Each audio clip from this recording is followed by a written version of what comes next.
Hi hello welcome back to my channel. ഇന്ന് ഞങ്ങളുടെ ആദ്യത്തെ വെഡ്ഡിങ് ആനിവേഴ്സറി സെലിബ്രേഷൻ ആണ്. ആദ്യത്തെ വെഡ്ഡിങ് ആനിവേഴ്സറി സെലിബ്രേഷൻ എന്ന് പറയുമ്പോൾ ഫസ്റ്റ് ആനിവേഴ്സറി അല്ല, 13ാമത്തെ വെഡ്ഡിങ് ആനിവേഴ്സറി ആണ്. പക്ഷേ സെലിബ്രേഷൻ ആദ്യത്തെയാണ്. 13 വർഷമായിട്ട് ഞങ്ങൾ ഇന്നേ വരെ സെലിബ്രേറ്റ് ചെയ്തിട്ടില്ല. ഇപ്രാവശ്യം എന്തായാലും നമ്മുടെ സാധാരണ സെലിബ്രേഷനായിട്ടല്ല, എന്നാലും പിള്ളേർക്ക് വേണ്ടിയിട്ട് ചിക്കൻ എടുക്കും, പിന്നെ നെയ്ച്ചോറോ ബിരിയാണിയോ പായസമോ എന്തെങ്കിലുമൊക്കെ വയ്ക്കും. അല്ലാതെ പുറത്തൊരാൾക്ക് ഒരു മിഠായി പോലും ഞങ്ങൾ വാങ്ങിച്ചു കൊടുത്തിട്ടില്ല. അപ്പോൾ എന്തായാലും ഇപ്രാവശ്യം നമ്മുടെ ഫാമിലി അല്ലാതെ നമ്മുടെ ദ്വാരകയിൽ കുറച്ച് മലയാളി ഫാമിലി ഉണ്ടല്ലോ, അതുകൊണ്ട് ഞങ്ങളൊന്ന് ആഘോഷിക്കാൻ തരും ചെറുതായിട്ട്. പക്ഷേ കേക്ക് വാങ്ങുന്ന കാര്യം ഞങ്ങളുടെ അജണ്ടയിൽ ഇല്ല. ഇവരൊക്കെ വരുന്നതിന് മുന്നേ തന്നെ പൂരിക്കുള്ള മാവ് കുഴച്ച് വെച്ചു, ചിക്കൻ കറി വെച്ചു, സേമിയ പായസം ഉണ്ടാക്കി, പിന്നെ ഒരു 4 കഷ്ണം ചിക്കൻ ഒരു സ്പെഷ്യൽ ഉണ്ടാക്കാന്ന് പറഞ്ഞതുകൊണ്ട് കുക്കറിലത് 2 വിസിലാക്കി വെച്ചിട്ടുണ്ട്. അങ്ങനെ ഞങ്ങളെല്ലാം കാര്യവും പറഞ്ഞ് പതിവ് പോലെ തന്നെ എല്ലാവരും കൂടെ സന്തോഷമായിട്ട് അടിച്ചു പൊളിച്ചിരുന്ന നേരത്തെ രാജീവേട്ടൻ വന്ന് പറഞ്ഞു, എന്തായാലും എല്ലാവരും ഉള്ളതല്ലേ, നമുക്കൊരു കേക്ക് അങ്ങ് വാങ്ങാമെന്ന് കരുതി. കേക്ക് വേണ്ടാന്ന് തീരുമാനിക്കുന്ന ഒരു കാരണമുണ്ട് കേട്ടോ. ഇവിടുന്ന് കേക്ക് വാങ്ങുന്നതെല്ലാം ഞങ്ങൾക്ക് ഇഷ്ടപ്പെടാത്ത ടേസ്റ്റാണ്. വേറൊന്നുമല്ല, ഒന്നേ ക്രീം മാത്രം ഒരുപാട് ക്രീം വെക്കും. കേക്ക് ചില പൊടിഞ്ഞ കേക്കിനെ ഇങ്ങനെ ഉരുട്ടി വെച്ചേക്കും, അല്ലെങ്കിൽ ക്രീമിനൊരു കയ്പ്പായിരിക്കും, അല്ലെങ്കിൽ വേറെ എന്തെങ്കിലും ഫ്ലേവർ കൂടെ ചേർന്നിട്ട് വരും. അങ്ങനെ കുറേ മിസ്റ്റേക്കുകൾ അതിൽ കാണും. ഭയങ്കര റേറ്റുമായിരിക്കും. അപ്പോൾ പിന്നെ അത് വേണ്ടാന്ന് അങ്ങനെ ഞാൻ കരുതി. ഞാനൊരു കേക്ക് ബേക്കറാണ് കേട്ടോ. പക്ഷേ കേക്ക് ഉണ്ടാക്കുന്ന സാധനങ്ങളെല്ലാം ഞാൻ നാട്ടിൽ കൊണ്ടേ വെച്ചു. അഡ്ജസ്റ്റ് ചെയ്ത് ഉണ്ടാക്കാൻ പറ്റുമായിരുന്നു. പക്ഷെ വേണ്ടാന്നൊന്ന് തീരുമാനിച്ചത് കൊണ്ട് ഇപ്പോൾ ബാക്കി ഫുഡൊക്കെ ഉള്ളതുകൊണ്ട് ഞങ്ങളുടെ കൂടെ ഇനിയും ഞങ്ങളുടെ ഫാമിലീസ് ഇനിയും ഉണ്ട് വരാൻ വേണ്ടിയിട്ട്. അവരൊക്കെ വന്നിട്ട് ഒരുമിച്ച് കേക്ക് ഉണ്ടാക്കി കട്ട് ചെയ്യാമെന്ന് വിചാരിച്ചു. ഇനിയും ഒരുപാട് സെലിബ്രേഷൻസ്, അതായത് ബർത്ത്ഡേ, വെഡ്ഡിങ് ആനിവേഴ്സറി, ഇങ്ങനെയുള്ള സെലിബ്രേഷൻസ് ഒക്കെ വരുമല്ലോ. അപ്പോൾ നമുക്ക് കട്ട് ചെയ്യാമെന്ന് കരുതിയിരിക്കുകയായിരുന്നു. പിന്നെ രാജീവേട്ടൻ ഇങ്ങനെ വന്ന് പറഞ്ഞപ്പോൾ എന്നാൽ പിന്നെ ഒരു 1/2 കിലോയുടെ കേക്ക് വാങ്ങാമെന്ന് കരുതി. ടേസ്റ്റിന് വേണ്ടിയിട്ടല്ല, ഒരു സെലിബ്രേഷൻ അല്ലേ, അപ്പം കട്ട് ചെയ്യാം എന്ന് കരുതിയിട്ടാണ് കേട്ടോ. കേക്ക് വാങ്ങാൻ പെർമിഷൻ കിട്ടിയത് പിന്നെ ഒന്നും നോക്കിയില്ല. ഞങ്ങൾ 5 പെണ്ണുങ്ങളും കൂടെ കേക്ക് വാങ്ങാൻ വേണ്ടി ബേക്കറിയിലോട്ട് പോയി കേട്ടോ. അവിടെ പോയപ്പോൾ ചിക്കിയും റോഷനിയുമായിട്ട് കേക്ക് സെലക്ട് ചെയ്യണം കേട്ടോ. പക്ഷേ എൻ്റെ കണ്ണിലുടക്കി അതൊന്നുമല്ല. ഇപ്പുറത്തെ സൈഡിൽ വേറെ നമ്മൾ കണ്ടിട്ടില്ലാത്ത തരത്തിൽ നല്ല ഭംഗിയിലുള്ള കളർഫുള്ളായിട്ടുള്ള കുറേ പലഹാരങ്ങളും സ്വീറ്റ്സൊക്കെ ഇരിപ്പുണ്ട്. എൻ്റെ അമ്മ അടിപൊളിയാണ് അതൊക്കെ കാണാൻ വേണ്ടി. ഈ പൂക്കളം നിരത്തി വെച്ചിരിക്കും പോലെ അതൊക്കെ വീഡിയോസ് എടുക്കുന്ന തിരക്കിലായിരുന്നു ഞാൻ. പാത്തുവും അഞ്ജനയായിട്ട് ഇമക്കുട്ടിക്ക് ഐസ്ക്രീം സെലക്ട് ചെയ്യാണ്, പിന്നെ ഒരു സ്പ്രൈറ്റും വാങ്ങിച്ചിട്ടുണ്ടായിരുന്നു. അങ്ങനെ ഡിസ്കഷൻ ഓക്കെ ആവാതിരുന്നപ്പോൾ ഞാനും കൂടെ പോയി എൻ്റെ അടുത്ത് അഭിപ്രായം ചോദിച്ചു. അപ്പോൾ പിന്നെ എന്തായാലും ബ്ലാക്ക് ഫോറസ്റ്റ് പോലത്തെ ഒരു മോഡൽ അങ്ങ് എടുക്കാൻ കരുതി. അങ്ങനെ ഞങ്ങൾ ഒരു ബ്ലാക്ക് ഫോറസ്റ്റ് സെലക്ട് ചെയ്തിട്ട് 300 രൂപയായിരുന്നുള്ള വില കുറവാണ്. സാധാരണ ഇവിടെ 300 രൂപയ്ക്ക് അങ്ങനെ നല്ലത് കിട്ടുന്നതല്ല, എന്നാലും 300 രൂപ ഉണ്ടായിരുന്നുള്ളൂ. വീണ്ടും കുറച്ച് സമയം അവിടുത്തെ സ്വീറ്റ്സിൻ്റെയൊക്കെ സൗന്ദര്യം മാത്രം ആസ്വദിച്ചു. ഞങ്ങൾ വാങ്ങിച്ച് കഴിച്ചില്ല കേട്ടോ. വേറെ കളേഴ്സൊക്കെ ചേർത്ത് ഉണ്ടാക്കുന്നുണ്ട്, പിന്നെ ഫ്ലേവർ ചിലതിൻ്റെയൊക്കെ നമുക്ക് ഇഷ്ടപ്പെടില്ല. അപ്പോൾ വാങ്ങിച്ച് വെറുതെ ക്യാഷ് കളയണ്ടല്ലോ എന്ന് വിചാരിച്ച് അതൊന്നും വാങ്ങിച്ചിട്ടില്ലായിരുന്നു കേട്ടോ. അങ്ങനെ ഞങ്ങൾ വീണ്ടും അവിടെ തിരിച്ച് വീട്ടിലേക്ക് വന്നു. സെലിബ്രേഷൻ ഉണ്ടല്ലോ. ഞങ്ങൾ കേക്ക് വാങ്ങിയ ഷോപ്പ് ഇതാണ്, ബിഗ് ചോയ്സ് സ്വീറ്റ്സ്. അടിപൊളിയാണ്, ദ്വാരക മോഡലുള്ളതാണ്. ഞങ്ങൾ വീട്ടിലെത്തിയ സമയം തന്നെ ബി ഷിഫ്റ്റിന് പോയിരുന്ന വിഷ്ണുവും അരുണും കൂടെ എത്തിയിട്ടുണ്ടായിരുന്നു. അപ്പോൾ പിന്നെ കേക്ക് കട്ട് ചെയ്യാമല്ലോ. പിന്നെ ഞാൻ പറഞ്ഞിരുന്നല്ലോ, അങ്ങനെ കേക്ക് കട്ട് ചെയ്ത് ആഘോഷിക്കണം എന്നൊരു പ്ലാനിങ് ഒന്നും ഇല്ലായിരുന്നു. അതുകൊണ്ട് തന്നെ പുതിയ ഡ്രസ്സൊന്നും വാങ്ങിച്ചു വെച്ചിട്ടില്ലായിരുന്നു. ഞങ്ങളുടെ വീട്ടിൽ ഏത് ഡ്രസ്സിലാണോ നിന്നത് ആ ഡ്രസ്സിൽ തന്നെയാണ് കേട്ടോ ഞങ്ങൾ കേക്ക് കട്ട് ചെയ്യാനൊക്കെ ഇരുന്നത്.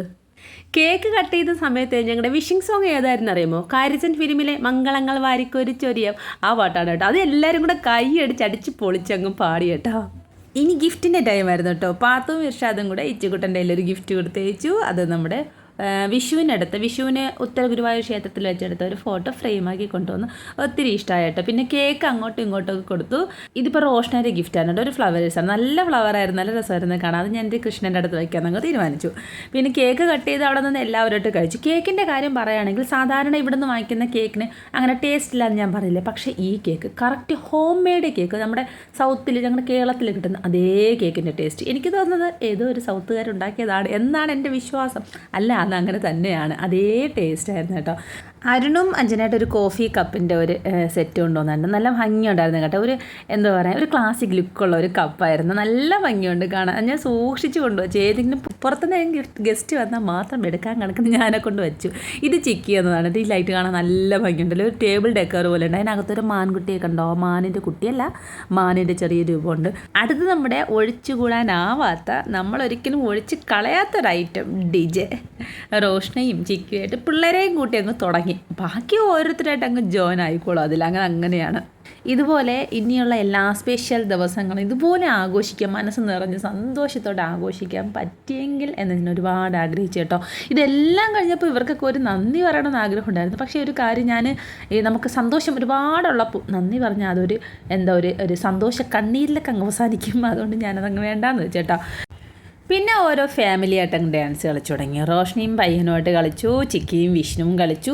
ക്ഷീണിക്കുന്നവർ അങ്ങനെ പോയി ഇരിക്കാറുണ്ട്. അങ്ങനെ പാത്തു ക്ഷീണിച്ച് പോയിരുന്നു. അങ്ങനെ ക്ഷീണിക്കുന്നവർക്ക് ഫുഡ് വേണമെങ്കിൽ ഫുഡ് കഴിക്കാം, വെള്ളം കുടിക്കുന്നവർക്ക് വെള്ളം കുടിക്കാം. അങ്ങനത്തെ ഒരു സെറ്റപ്പൊക്കെ അവിടെ ചെയ്തിട്ടുണ്ടായിരുന്നു കേട്ടോ. പൂരി കുറച്ചുണ്ടാക്കി വെച്ചിട്ടുണ്ടായിരുന്നു, ആവശ്യമുള്ളവർക്ക് കഴിക്കാം, എടുത്ത് റെഡിയാക്കി വെച്ചിട്ടുണ്ടായിരുന്നു കേട്ടോ. അതുകൊണ്ടാണ് എല്ലാവരെയും ഒരുമിച്ച് ഡാൻസിൽ കാണാത്തത് കേട്ടോ. ഈ സമയം അഞ്ജന, അരുൺ, രാജീവേട്ടൻ ഇങ്ങനെ കുറച്ച് പേര് അവിടെ നിന്ന് പൂരി ഉണ്ടാക്കുന്നുണ്ടായിരുന്നു. ബാക്കിയുള്ളവർ ഡാൻസ് കളിക്കുന്നുണ്ടായിരുന്നു കേട്ടോ. അപ്പോൾ കളിച്ചുകൊണ്ടിരുന്നപ്പോൾ ഇടയ്ക്ക് വെച്ച് ചിക്കിക്കൊരാഗ്രഹം, നമുക്ക് ഈ പാർട്ടി ലൈറ്റില്ലേ, വേറെ കളറിൽ കത്തുന്ന, അതിൻ്റെ പേരെന്താണെന്ന് അറിയാൻ പാടില്ല, ആ പാർട്ടി ലൈറ്റ് ഇട്ടിട്ട് ഡാൻസ് കളിച്ചായിരുന്നു. അങ്ങനെ നോർമലായിട്ടുള്ള ലൈറ്റ്സ് ഒക്കെ ഓഫ് ചെയ്തിട്ട് ആ ഡി ജെക്കുള്ള ആ ഒരു ലൈറ്റ്സ് ഓൺ ചെയ്തിട്ട് അങ്ങനെ ആ ഒരു മോഡലിൽ കളിച്ചു. എല്ലാവരും ഉണ്ടായിരുന്നു, ഇപ്പോൾ എല്ലാവരും ഉണ്ടായിരുന്നു കേട്ടോ. അങ്ങനെ എല്ലാവരും കൂടെ അടിച്ച് പൊളിച്ച് കുറേ സമയം ഇതിനെയും രാജീവേട്ടനും അരുണുമായിട്ട് പൂരി ഉണ്ടാക്കുന്ന തിരക്കിലായിരുന്നു കേട്ടോ. അപ്പം നേരത്തെ തന്നെ ഞാൻ ചിക്കൻ കറിയും പായസമൊക്കെ ഉണ്ടാക്കി വെച്ചിട്ടുണ്ടായിരുന്നല്ലോ. ഈ സമയം ഇവിടെ ഡാൻസ് തകൃത്തിയായിട്ട് നടക്കുന്നുണ്ട് കേട്ടോ. ക്ഷീണിച്ചതുകൊണ്ട് കുറേ പേരൊക്കെ ഇരുന്നു, അല്ലാത്തവർ കളിക്കുന്നുണ്ട്. അങ്ങനെ കുറേ സമയം. പിന്നെ നമ്മുടെ സാറയുടെ ഐറ്റം വന്നില്ലല്ലോ. സാറയുടെ ഐറ്റം ഇതാണ്, കൈകൊട്ട് പാട്ട് പാടുമ്പോൾ നന്നായിട്ട് അവൾ കൈകൊട്ടും കേട്ടോ. ഇത്രയും സമയം സൗണ്ടൊക്കെ കേട്ട് സാറ ബോറടിച്ച് കിടക്കായിരുന്നു. ഇപ്പോഴാണ് അവൾക്കൊരു ഉന്മേഷമൊക്കെ വന്നു തുടങ്ങിയത്.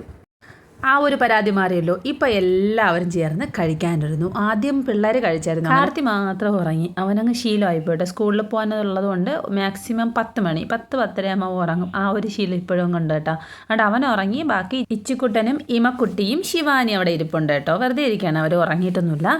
കഴിച്ച ഉടനെ തന്നെ അരുണും അഞ്ജനയും ഇമക്കുട്ടിയും ഇറങ്ങിയിട്ടുണ്ടായിരുന്നേ. കാരണം അവർ തൊട്ടടുത്ത് തന്നെയാണ് വീട്. എന്നാലും ഡ്യൂട്ടി കഴിഞ്ഞ് നേരെ വന്നതല്ലേ, യൂണിഫോം പോലും ചേഞ്ച് ആക്കാൻ പറ്റില്ല. അതുകൊണ്ട് തന്നെ അവർ പെട്ടെന്ന് ഇറങ്ങി. പെട്ടെന്നെന്ന് പറഞ്ഞാൽ ഇപ്പം തന്നെ മണി 1 ആവാറായിട്ടോ. പെട്ടെന്നൊരു കേക്ക് കട്ട് ചെയ്തിട്ട് പോകാം എന്ന് കരുതിയിട്ട് എല്ലാവരും വന്നു കേട്ടോ. പക്ഷേ ഇത് ഇങ്ങനെയൊക്കെ ആവുന്നു ആരും പ്രതീക്ഷയല്ല. എന്തായാലും നന്നായിട്ട് മനസ്സ് നിറഞ്ഞ് ഞങ്ങൾ സന്തോഷിച്ചു എല്ലാവരും കൂടെ ഇരുന്നിട്ട്.